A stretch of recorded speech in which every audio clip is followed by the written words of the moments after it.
नमस्कार, स्वागत है आपका खबरों का पंचनामा में। मैं हूं आपके साथ वक्ता। हम लेकर आए हैं देश और दुनिया की 5 बड़ी खबरें, जिस पर चर्चा के लिए हमारे साथ स्टूडियो में मौजूद हैं कैपिटल टीवी के editor in chief doctor Manish Kumar ji. Doctor साहब, आपका बहुत बहुत स्वागत। धन्यवाद। सबसे पहले नजर डालते हैं आज की हेडलाइंस पर।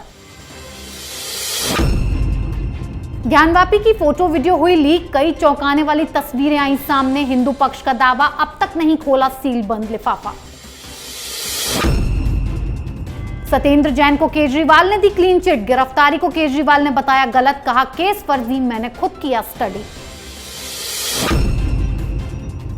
सुप्रीम कोर्ट का बॉम्बे हाईकोर्ट को आदेश, अनिल देशमुख की जमानत याचिका पर जल्द सुनवाई की जाए। राज्यसभा चुनावों में कांग्रेस को मात देने की तैयारी में भाजपा, सुभाष चंद्रा को राज्यसभा में उतारा, बढ़ी कांग्रेस की मुश्किलें। पाकिस्तान की आर्थिक हालत हुई और खराब, लोगों को सस्ता आटा दिलाने के लिए पीएम शहबाज शरीफ अपने कपड़े बेचने को भी तैयार।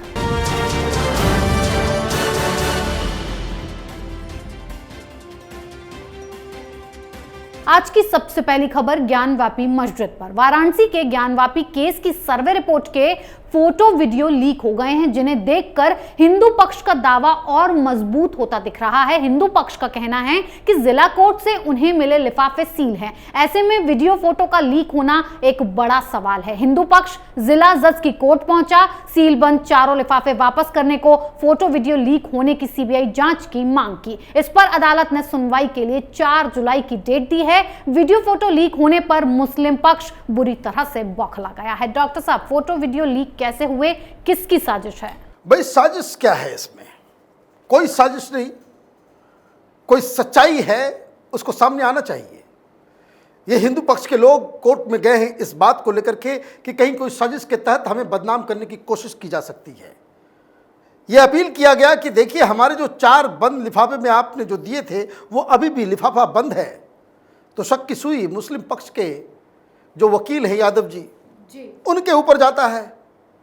और अगर इन दोनों ने नहीं भी किया, how does it make any difference? यह सच तो सामने आना ही चाहिए था, और यह सच जो सामने आया है वो सही आया है। कोर्ट कचहरी नियम कानून के पिंजड़े में सत्य को दबाया नहीं जा सकता। और सत्य यही है कि एक एक पत्थर, एक एक साक्ष्य, एक एक सबूत, हर तस्वीर और एक एक वीडियो चीख चीख के कह रहा है कि ज्ञानवापी परिसर ये एक मंदिर है। और जिस हिसाब से जिन मीडिया कर्मी ने, जिस चैनल ने इसे लोगों तक दिखाया, वो बधाई के पात्र हैं। यही जर्नलिज्म का काम होता है, जर्नलिस्टों का काम होता है। जिस चीज को सिस्टम, कोर्ट, सरकार, नेता दबाने की कोशिश करे, उसको बाहर लेकर के आना ही सच्ची पत्रकारिता है। यही 4th पिलर का काम है। और मैं तो इस बात को लेकर के बड़ा ही खुश हूं कि ये सच्चाई सामने आई है। और इस सच्चाई के सामने आने के बाद वो जो तमाम लोग जो सेक्युलरिज्म की अफीम चाटकर हिंदुओं को ऊपर हुए अत्याचारों को दबाना और छिपाना चाहते हैं, आज वो बेनकाब हो गए। जी बिल्कुल।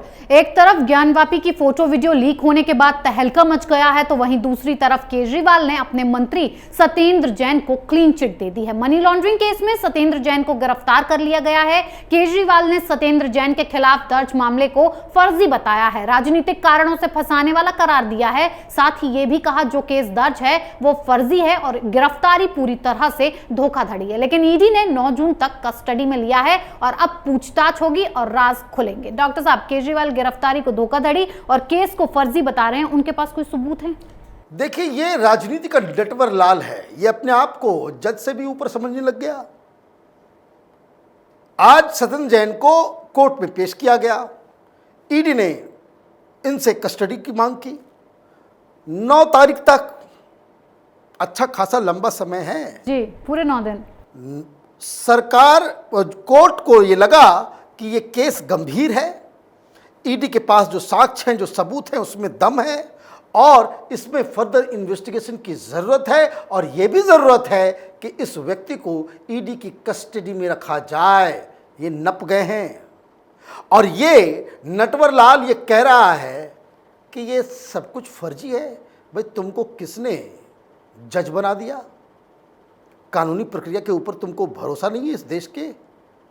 और बड़े इसको कह सकते कि अंदाज में आप कह रहे थे कि भगवंत मान ने एक भ्रष्ट मंत्री को अपनी कैबिनेट से निकाल दिया, ट्वीट कर रहे थे, और तुमने इस भ्रष्ट व्यक्ति को, जिसके ऊपर हवाला का आरोप लग रहा है, उसे तुम गोदी में बिठाए हुए हो।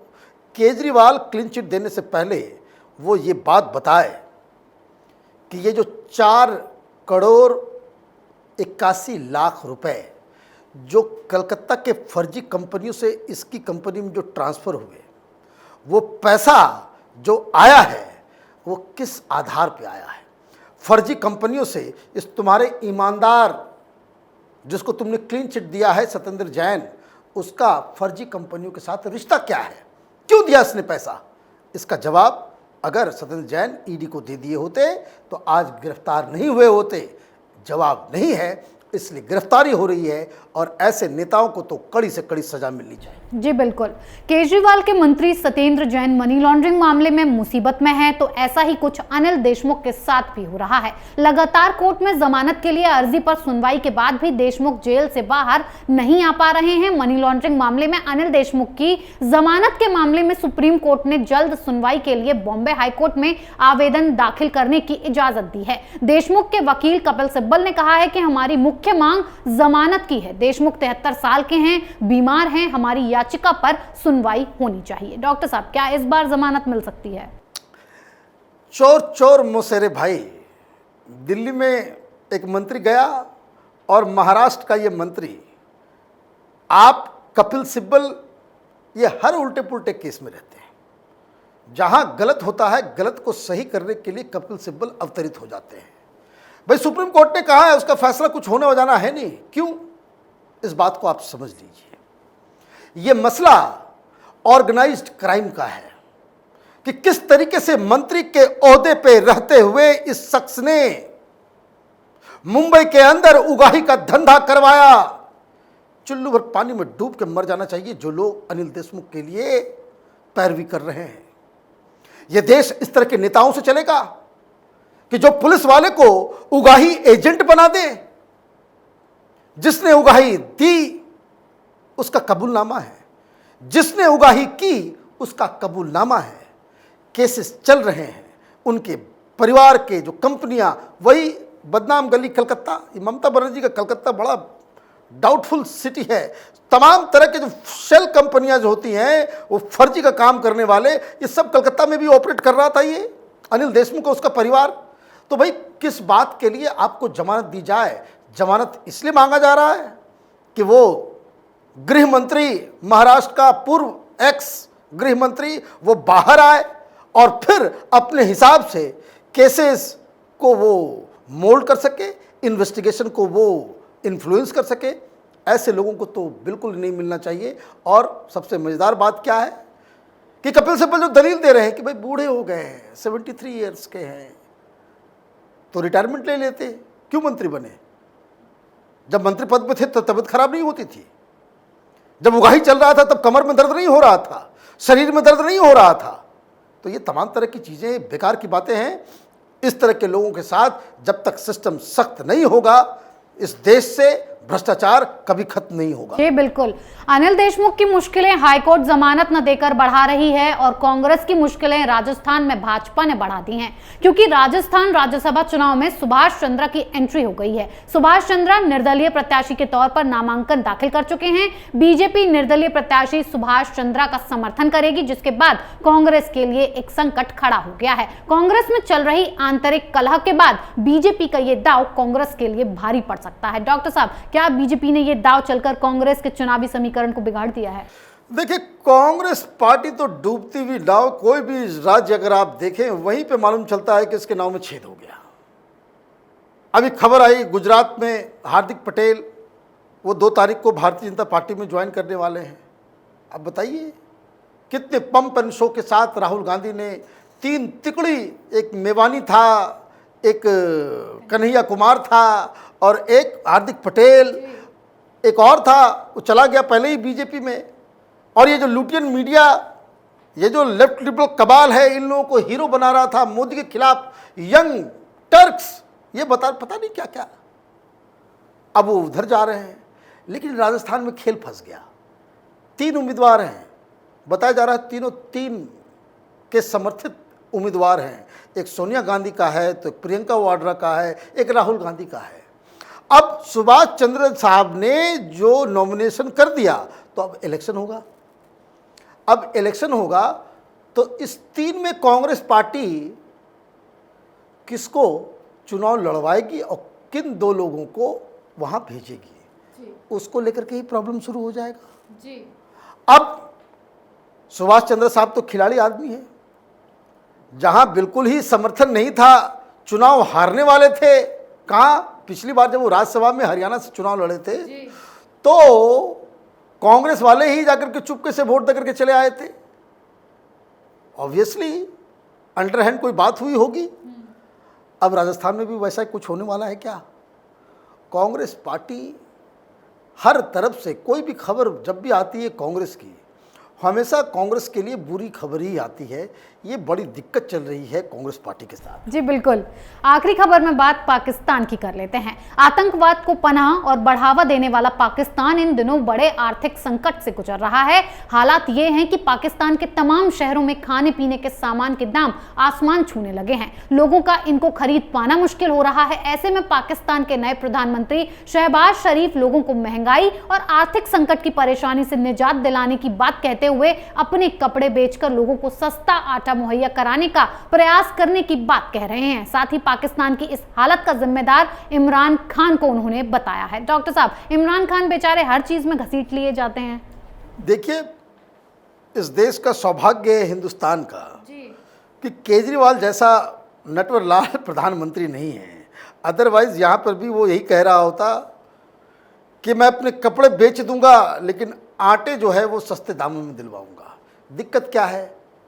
पाकिस्तान दुनिया के टॉप 3 कंट्रीज में है महंगाई के दर से, 14-15% के आसपास है। यहाँ तो 6-7 जाता है तो लोग परेशान हो जाते हैं, वहाँ 14-15 के आसपास चल रहा है और वो आगे बढ़ता ही चला जा रहा है। अब आटे भी जो इतने महंगे हो गए, डीजल पेट्रोल सब कुछ, पैसा है नहीं। कटोरा लेकर के ये घूमता है पाकिस्तान का प्रधानमंत्री, चाहे इमरान खान हो चाहे शहबाज शरीफ हो। उस कटोरे में कोई कुछ डालने को तैयार नहीं है। डालने को इसलिए भी तैयार नहीं है क्योंकि मोदी सरकार जो है वो सब लोगों को, पूरी दुनिया को बता चुके हैं कि इसके साथ रिश्ता रखोगे तो फिर हिंदुस्तान जो है आपके साथ दूसरे तरीके से ट्रीट करेगा। देखिए चीन के साथ कैसे मोदी सरकार ने नट बोल्ट टाइट किया है, कितनी सारी कंपनियों को जो है उसने बैन कर दिया। किस तरीके से पाकिस्तान के साथ टर्की और मलेशिया ने एकजुट होकर के आर्टिकल 370 के बाद विरोध करने की कोशिश की। पाम ऑयल के एक्सपोर्ट पर ही हमने बंदी लगा दी, मामला ख़राब हो गया, मलेशिया लाइन रास्ते पे आ गया, टर्की भी हिंदुस्तान के सामने घुटने टेक दिया, पाकिस्तान अकेला हो गया। तो ये पाकिस्तान की फितरत है। मेन दिक्कत क्या है? दिक्कत ये है कि जितना बड़ा उसके पैर का साइज नहीं है, उससे ज़्यादा बड़ा चप्पल पहन के पाकिस्तान घूमता है। मतलब छोटे सा देश है, आर्मी वो रखता है बड़े देशों के जैसा। उसको मेंटेन करने के लिए पैसे की ज़रूरत होती है, मुफ्त में तो आर्मी बंद होता नहीं है। अब जब उसका ज़्यादा माने मैक्सिमम आधा से ज़्यादा रिसोर्सेज वो आर्मी को मेंटेन करने में ही चला जाएगा, विकास क्या होगा? कैसे होगा? कैसे आप वेलफेयर स्कीम्स लगाएंगे? कैसे स्कूल बनाएंगे? कैसे आप हॉस्पिटल बनाएंगे? नहीं कर सकते। ये बेसिक प्रॉब्लम है पाकिस्तान के साथ। पाकिस्तान अपने विभाजन की ओर बढ़ रहा है। कई सारे लोग पहले भी प्रेडिक्ट कर चुके हैं कि 2030 तक आते आते पाकिस्तान के 4 टुकड़े हो जाएंगे। मुझे लग रहा है कि उसकी शुरुआत अब हाल में ही शुरू हो जाएगी। जी डॉक्टर साहब, बहुत बहुत धन्यवाद इतनी जानकारी। धन्यवाद। खबरों का पंचनामा में आज के लिए इतना ही। देश विदेश की बाकी खबरों और उनके सटीक एनालिसिस के लिए देखते रहिए कैपिटल टीवी। हमें लाइक कीजिए, शेयर कीजिए और कैपिटल टीवी को सब्सक्राइब कीजिए। नमस्कार।